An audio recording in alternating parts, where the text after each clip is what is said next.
જૂનાગઢ પોલીસનું વ્યાજખોરો ઉપર mega search operation કરાયું। જૂનાગઢ જિલ્લા પોલીસ વ્યાજખોરો ઉપર ત્રાટકી નાણાં ધીરાધારની પ્રવૃત્તિ કરતા પોલીસે એક જ દિવસમાં 99 ઇસમોને ચેક કર્યા, જ્યારે પોલીસે 37 વ્યાજખોરો સામે ગુનો દાખલ કરીને કાયદેસરની કાર્યવાહી હાથ ધરી છે। જિલ્લામાં અલગ અલગ પોલીસ સ્ટેશનમાં કુલ 27 ગુનાઓ દાખલ કરવામાં આવ્યા છે। લાયસન્સ વગર ગેરકાયદેસર વ્યાજખોરી કરતા વિરુદ્ધ કડક કાર્યવાહી કરવામાં આવી છે। વ્યાજની પઠાણી ઉઘરાણી કરી સામાન્ય નાગરિકોની મિલકત જમીન પચાવી પાડતા હોય છે। સામાન્ય નાગરિક વ્યાજખોરીનો ભોગ બનતા આત્મહત્યા કરવા પણ મજબૂર બને છે। આપણે જાણીએ છીએ જે રીતે વ્યાજખોરી એ સમાજનું ખૂબ જ ખરાબ એવું દૂષણ છે।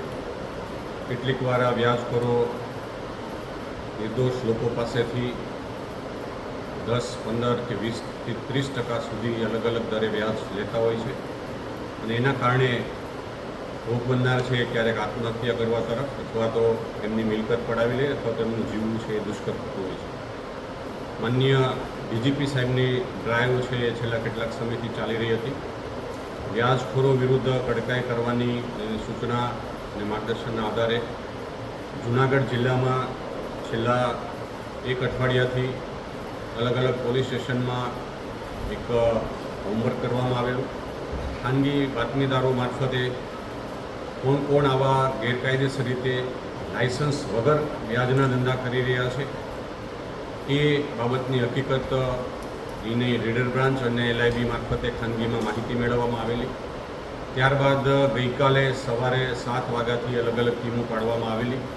તમામ પોલીસ સ્ટેશન 18 પોલીસ સ્ટેશન અને LCB SOG પેરોલ ફેલો સહિતની તમામ ટીમો એ આ ખાનગી રાહે મળેલી બાતમી અને ભૂતકાળમાં જે લોકોની વ્યાજ વટાવની પ્રવૃત્તિ છે એવા લોકો વિરુદ્ધ કાર્યવાહી કરવા માટેની ડ્રાઈવ રાખવામાં આવેલી। ગઈકાલે સમગ્ર જિલ્લામાં કુલ 27 ગુનાઓ છે એ આ વ્યાજખોરો વિરુદ્ધ દાખલ કરવામાં આવેલા છે। કુલ 38 આરોપીઓ વિરુદ્ધ આ કાર્યવાહી કરવામાં આવેલી છે। 27માં જ્યારે આરોપીઓ પકડેલા છે એમાં કુલ 99થી વધારે આરોપીઓ જે અગાઉ અરજી જેમના વિરુદ્ધ હોય, જેમના વિરુદ્ધ વ્યાજખોરીના આક્ષેપો હતા, જેમના વિરુદ્ધ ખાનગી બાતમીદારોએ માહિતી આપેલી કે આ લોકો છુપી રીતે અથવા તો ગેરકાયદેસર રીતે વ્યાજખોરીનો ધંધો કરે છે, એવા 99થી વધારે ઇસમોને ચેક કરવામાં આવેલા। એ પૈકીના 27 ગુના છે એ દાખલ કરેલા છે। આ 27 ગુના દાખલ કરેલા છે એવા આરોપીને સર્ચ કરતાં એમના ઘરેથી અન્ય પણ કેટલીક ગેરકાયદેસર પ્રવૃત્તિઓ મળી છે। એમાં એક વ્યાજખોરના ઘરેથી હથિયાર પણ મળેલું છે। એમના વિરુદ્ધ અલગથી હથિયાર ધારાનો કેસ પણ કરવામાં આવેલો છે। સાથે સાથે કેટલાક વ્યાજખોરોના ઘરેથી અલગ અલગ પ્રોહિબિશન જે દારૂની પ્રવૃત્તિઓ પણ મળી છે। કેટલાક લોકોને ત્યાંથી જુગારની પ્રવૃત્તિઓ મળી છે। એમ કરતાં બીજા અન્ય આ વ્યાજખોરો વિરુદ્ધ 11 અન્ય ગુના દાખલ આ ડ્રાઈવ દરમિયાન કરવામાં આવેલા છે। કુલ 27 વ્યાજખોરીના અને બીજા અન્ય એમની ગેરકાયદેસર જે પ્રવૃત્તિઓ મળી છે એમ મળાવીને કુલ 38 જેટલા ગુનાઓ આ વ્યાજખોરો વિરુદ્ધ દાખલ કરવામાં આવેલા છે। મને આ જે 38 જે આરોપીઓ છે એ 38 આરોપીઓ પૈકી એમનો પોતાનો જે મુદ્દામાલ છે એમના ઘરેથી રિકવર કરવામાં આવેલો છે, પરંતુ ભોગ બનનારના જે અલગ અલગ ડોક્યુમેન્ટ્સ છે એ જે મોટા પ્રમાણમાં જે રિકવર થયા છે એ પૈકી કુલ 157 કોરા ચેક રિકવર કરવામાં આવ્યા છે। 21 જેટલી અલગ અલગ વાહનો, ખાસ કરીને આ વ્યાજખોરો છે એ બીજા લોકોના ભોગ બનનારના વાહન પણ ખેંચી લેતા હોય છે, તો એવા 21 વાહનોની RC બુક કબજે કરવામાં આવી છે। 4 જમીન મકાનના દસ્તાવેજો જે અન્ય લોકોના ભોગ બનનાર છે એમના કબજે કરવામાં આવ્યા છે। 3 પ્રોમિસરી નોટ કબજે કરવામાં આવી છે। એક વાહન જે ભોગ બનનારનું ખેંચેલું છે એ પણ કબજે કરવામાં આવ્યું છે। 30થી વધારે અલગ અલગ જેમાં હિસાબો અને કોને કોને વ્યાજે આપેલા છે એવી 30થી વધારે ડાયરીઓ પણ કબજે કરવામાં આવી છે અને 4 છે એ અલગ અલગ ખેડૂતોના પત્રકો પણ કબજે કરવામાં આવ્યા છે। આપના માધ્યમથી જૂનાગઢની જનતાને એક અપીલ છે, માનનીય ડીજીપી સાહેબની પણ સૂચના અને એમની ડ્રાઈવ છે કે લોકોમાં આ એક વિશ્વાસ આવે કે પોલીસ સ્ટેશને આપણે જશું તો વ્યાજખોરો વિરુદ્ધ અમારી ફરિયાદ કરશે, આ પ્રકારનો એક વિશ્વાસ બંધાય એ માટે આજે એક સઘન ડ્રાઈવ રાખી હતી। આ જે 38 ઇસમો વિરુદ્ધ જે કાર્યવાહી કરવામાં આવી છે એ 38 ઇસમોના કોઈને કોઈ ફરિયાદી મળ્યા છે અને કેટલાક ગુનામાં જે ખાનગી રાહે મળેલી બાતમીના આધારે પોલીસે સામેથી સરકાર તરફે પણ ગુના દાખલ કરેલા છે. જનતાને એક અપીલ છે કે આપની જે આર્થિક જરૂરિયાતો છે, આપની જે કંઈ આરોગ્ય વિષયક કે ધંધાકીય જે નાણાકીય જરૂરિયાતો છે એ આપ સરકાર માન્ય જે વ્યવસ્થા છે, અલગ અલગ બેંક છે, અલગ અલગ લોન છે, અલગ અલગ કોઓપરેટિવ સંસ્થાઓ છે, અલગ અલગ ક્રેડિટ સોસાયટી છે કે જેમાં શરાફી રાહે જે 18% વાર્ષિક દરના જે વ્યાજ જે લેવાપાત્ર છે એ વ્યાજ દરે મળતી જે સંસ્થાઓ પાસેથી, સરકાર માન્ય સંસ્થાઓ પાસેથી આવા ધિરાણ લે, આવા કોઈ લેભાગુ કે 5%, 10%, 20% કે 30% લેતા વ્યાજખોરો પાસેથી પોતાની મજબૂરીમાં એવા ઇસમો વિરુદ્ધ એમની પાસેથી વ્યાજે પૈસા ન લે, ધિરાણ ન લે એવી અમારી જૂનાગઢ પોલીસ વતી એક અપીલ છે.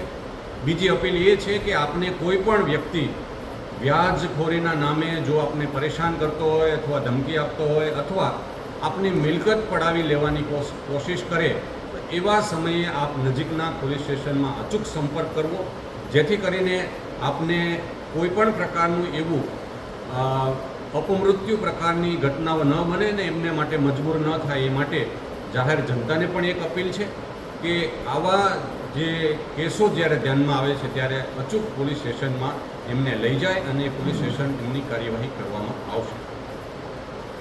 સાહેબ, ખાસ કરીને જૂનાગઢમાં પણ આપઘાતના કારણે એક યુવકે આપઘાત કર્યો હતો, આ જે વ્યાજખોરના કારણે. સાહેબ, એ વ્યાજખોર પકડાયો છે કે કઈ રીતની કામગીરી છે? ઝાંઝરા રોડ વિસ્તારમાં આપઘાત કર્યો હતો. જે અગાઉના કેસો છે એને પણ અહીંયા પોલીસે આ ડ્રાઈવમાં ધ્યાનમાં લીધા છે. જેમના વિરુદ્ધ વ્યાજખોરો વિરુદ્ધ નાની મોટી અરજીઓ અને આક્ષેપોવાળું આવે છે એવા વ્યાજખોરોની પણ આમાં હકીકત છે એ પોલીસે ધ્યાનમાં લીધી છે.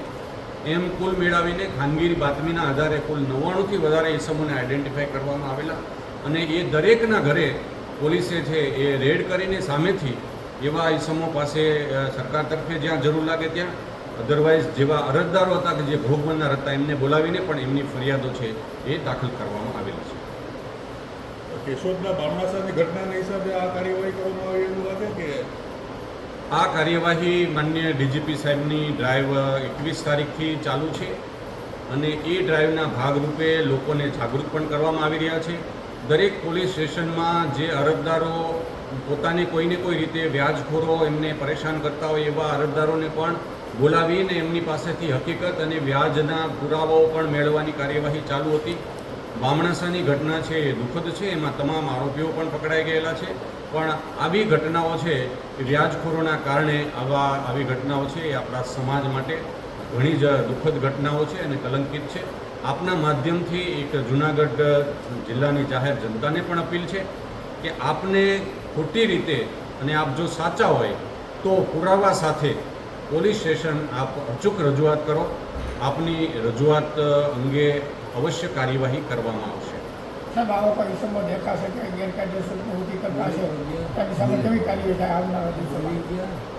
આ જે ડ્રાઈવ છે એ એટલા માટે એક સાથે કરવામાં આવેલી છે કારણ કે લોકોને પણ એક મેસેજ પહોંચે અને એક બીજી એ બાબત પણ ધ્યાનમાં આવેલી છે કે જે લોકો શાહુકાર ધારા હેઠળ જે લાયસન્સ લે છે એવા લોકોને પણ એક અપીલ છે કે એમની જે નિયમાનુસાર શરાફી જે 18% વાર્ષિક દરે વ્યાજ લેવા પાત્ર છે એ જ વ્યાજ લે. એ સિવાય જો કોઈ પાસે પઠાણી ઉઘરાણી કે બળજબરી કરે તો એમની જે અન્ય. Mahesh Kathiria, GTV news, Bhesan.